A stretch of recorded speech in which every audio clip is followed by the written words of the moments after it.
Béni Maître, celui qui annonce l'Évangile selon le très saint évangéliste Marc. Que Dieu, par l'intercession du saint et glorieux apôtre évangéliste Marc, t'accorde d'annoncer la bonne nouvelle avec force pour l'accomplissement de l'évangile de son Fils bien-aimé, notre Seigneur Jésus-Christ. Amen. Премудрость прости, услышим Святого Евангелия, мир всем. И духове Твоему. Lecture du Saint Évangile selon Saint Marc. Gloire à toi, Seigneur, gloire à toi. En ce temps-là, un homme s'approcha de Jésus, s'agenouillant devant lui et disant, « Maître, je t'ai amené mon fils qui est possédé d'un esprit muet. En quelque lieu qu'il le saisisse, il le jette par terre, et l'enfant écume, grince des dents et se raidit. J'ai demandé à tes disciples de l'expulser, mais ils n'en ont pas eu le pouvoir. » En réponse, Jésus s'exclama, « Engeance incrédule, jusque à quand serai-je parmi vous? Jusque à quand devrais-je vous supporter? Amenez-le-moi. » Et ils l'amenèrent auprès de lui. Dès que l'enfant vit Jésus, l'esprit le secoua violemment, et tombé sur le sol, il s'y roulait en écumant. Jésus demanda au père de l'enfant, « Depuis combien de temps cela lui arrive-t-il » Il répondit, « Depuis son enfance, et souvent l'esprit l'a jeté dans le feu ou dans l'eau pour le faire périr.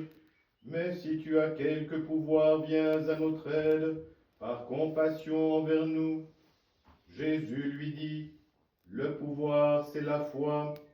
Tout est possible à celui qui croit. » Aussitôt le père de l'enfant s'écria en pleurant, « Je crois, Seigneur, viens en aide à mon peu de foi. » Jésus, voyant accourir la foule, menaça l'esprit impur en lui disant, « Esprit sourd et muet, je te l'ordonne, sors de cet enfant et n'y rentre plus. » Après force cris et convulsions, l'esprit sortit et l'enfant devint inerte, si bien que la plupart des gens disaient qu'il était mort. Mais Jésus, l'ayant pris par la main, le fit lever, et il se tint debout. Lorsque Jésus fut rentré à la maison, ses disciples lui demandèrent en privé, « Pourquoi nous autres n'avons-nous pu expulser ?»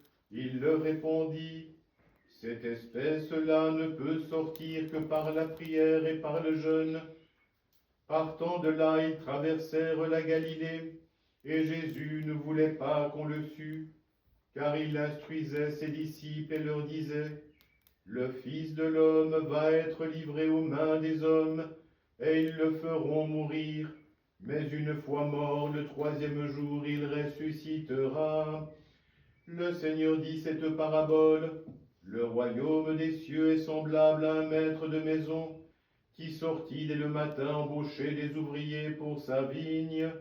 Il convint avec eux d'un denier pour la journée, et les envoya dans sa vigne. Puis il sortit vers la 3e heure, il en vit d'autres qui se tenaient désœuvrés sur la place, et il leur dit, « Allez vous aussi à ma vigne, et je vous donnerai un salaire équitable. » Et ils allèrent, sortis de nouveau vers le 6e heure, puis vers la 9e, il agit de même. Vers la 12e heure, il sortit encore, en trouva d'autres qui se tenaient là et leur dit, « Pourquoi restez-vous ici tout le jour sans travailler ?»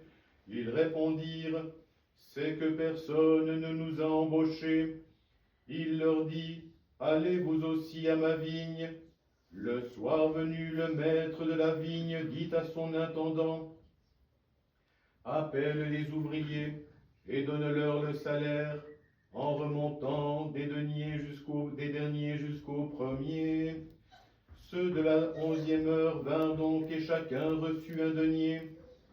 Quand les premiers se présentèrent, Ils pensèrent recevoir davantage, mais chacun reçut également un denier. Tout en le recevant, ils murmuraient contre le maître de maison et disaient, « Ces derniers n'ont travaillé qu'1 heure, et tu les as traités comme nous, qui avons supporté le poids du jour et la chaleur. » Il répondit à l'un d'entre eux, « Ami, je ne te lèse en rien, n'est-ce pas d'un denier que nous étions convenus? Prends ce qui te revient et va-t'en. Il me plaît de donner à ce dernier autant qu'à toi. N'ai-je pas le droit de disposer de mes biens comme il me plaît? Ou faut-il que tu sois jaloux parce que je suis bon? Ainsi les derniers seront les premiers, et les premiers seront les derniers, car il y a beaucoup d'appelés, mais peu nombreux sont les élus. Gloire à toi, Seigneur, gloire à toi.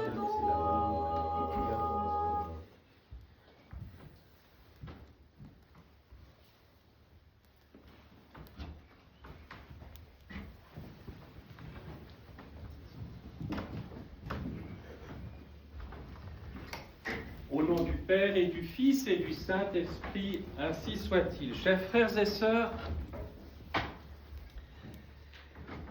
nous avons, la semaine qui vient de s'achever, parcouru notre chemin du carême à l'ombre de la croix. Nous avons donc dépassé cette mi-carême et nous réalisons véritablement que la venue du Christ dans sa passion et sa glorieuse résurrection sont absolument toutes proches. Et nous voyons l'état de notre préparation qui est ce qu'elle est. Il y a tout ce qui n'est pas encore, mais nous ne devons pas négliger ce qui est déjà reçu et donné des grâces que nous avons, dont nous pouvons bénéficier dès maintenant. Chers frères et sœurs, nous nous lamentons souvent de l'état de misère de notre âme. Nous nous disons, je n'arrive pas à jeûner, je n'arrive pas à prier, je prie de travers, je dois lutter contre les pensées, etc., etc. Je suis irritable, je n'arrive pas à voir dans mon prochain le visage du Christ. Tout cela, nous l'expérimentons chacun, sans exception. Et qu'est-ce que cela révèle de nous? C'est que nous comptons encore une fois beaucoup trop, ou même essentiellement, sur nos propres forces. Et lorsque les années viennent, lorsque la santé est périclitante, lorsque nous sommes emportés par les événements de l'histoire, proches ou lointaines, que nous voyons bien qu'à titre personnel, malgré tous nos efforts, nous ne pouvons rien changer, que reste-t-il? Le constat de notre impuissance, certes, et là nous sommes à un carrefour. À ce carrefour-là, nous pouvons soit prendre le chemin de l'aigreur, de la révolte, de la colère, ou celui de la foi qui peut tout. Pas ce que nous voulons, mais ce que Dieu veut. Et nous sommes invités pendant ce grand carême à tout abandonner dans les mains de Dieu. Ça n'est pas un abandon équivalent à une désertion, c'est à une remise du commandement dans les mains de Dieu. Lui connaît le destin de chaque créature. Nous les humains, des animaux aussi, de toute la nature, le Seigneur connaît la destinée de chacun et il veille sur chacun. Le problème, c'est toujours notre fichu orgueil qui se manifeste, qui veut prendre le dessus, qui veut contrôler, qui envisage des solutions que nous pensons être les bonnes et qui pourtant ne mènent à pas grand-chose. il y a un épuisement intérieur qui arrive à ce moment-là. Parfois, Dieu permet que nous soyons brisés, terrassés, pour que notre orgueil lâche prise et s'avoue vaincu. Mais pourquoi faut-il tout abandonner dans les mains de Dieu? Parce qu'il est le Tout-Puissant, certes, parce qu'il est Dieu, que créateur, nous ne sommes que des créatures, certes aussi, mais surtout et essentiellement pour une raison très simple. Dieu est amour. Il n'est qu'amour. Amour absolu. Amour qui a permis que nous soyons placés en ce monde pour que ce qui nous terrasse véritablement, la mort, puisse être vaincu. J'en parle souvent. Dans le temps, nous avons possibilité à regarder en arrière, nous avons la possibilité de regarder en avant et d'user de notre liberté pour choisir la vie. Nous ne sommes pas des petits robots programmés à ceci ou à cela, prédestinés à ceci ou à cela. Il y a une liberté absolue qui nous est donnée. Et Dieu Tout-Puissant respecte notre liberté. Il respecte, je le dis encore une fois très souvent, que nous l'envoyons promener. Mais nous serions bien bêtes de renoncer au plus précieux, à l'amour. À un Dieu qui a tant aimé le monde qu'il a donné son Fils, son unique, qui a abaissé les cieux jusqu'à nous, a pris chair de la Vierge toute pure, a vécu au milieu de nous, a souffert, est mort sur la croix, est descendu aux enfers, on a brisé les portes et est ressorti vainqueur. En tant que Dieu, mais en ayant uni à lui l'humanité, Dieu et homme. Voilà pourquoi la mort n'a plus de possibilité destructrice absolue. Elle n'est plus qu'une illusion, un mirage. Et la question qui nous est posée, c'est: veux-tu t'appuyer sur tes propres forces seulement et te laisser ainsi abuser par toutes les illusions spirituelles ou matérielles de ce monde?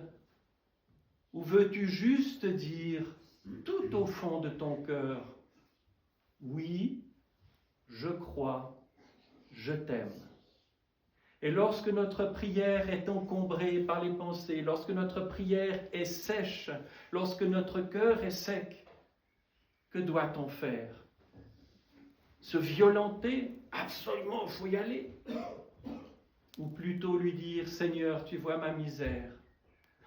Toi, Dieu Saint-Esprit, rends mon cœur tendre. Apprends-moi à prier. Prie au-dedans de moi. Fais-moi connaître la douceur de ton amour, de l'amour du Christ si grand, de ce regard aimant se posant sur chacun de nous en particulier. Et cette phrase du Christ finalement qui se posera toujours, qui se dira toujours à chacun d'entre nous, et en particulier au moment où nous quitterons cette terre: je t'ai aimé, toi en particulier. Nous ne sommes pas une masse informe qui est poussée dans un sens ou dans l'autre. Nous sommes des personnes ayant leurs propres particularités. Et chacune de ces personnes venant au monde est le résultat du baiser de Dieu. Quelle responsabilité est donc la nôtre de faire en sorte que cette création si belle, si élevée de Dieu reste belle et élevée.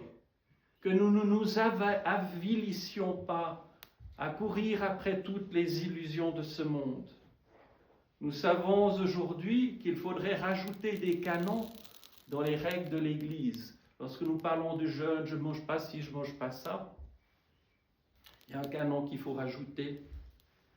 préserve-moi des écrans.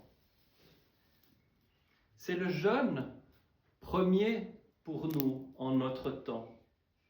Ça n'est pas, je ne dois pas pendant un temps, mais c'est une remise en perspective de ce qui m'amène au ciel ou m'en détourne. Et ce temps si précieux que le Seigneur nous a donné, eh bien, nous le gaspillons. Nous sortons du temps pour entrer dans l'absence. Nous sommes absents à la réalité divine, nous sommes absents à nous-mêmes.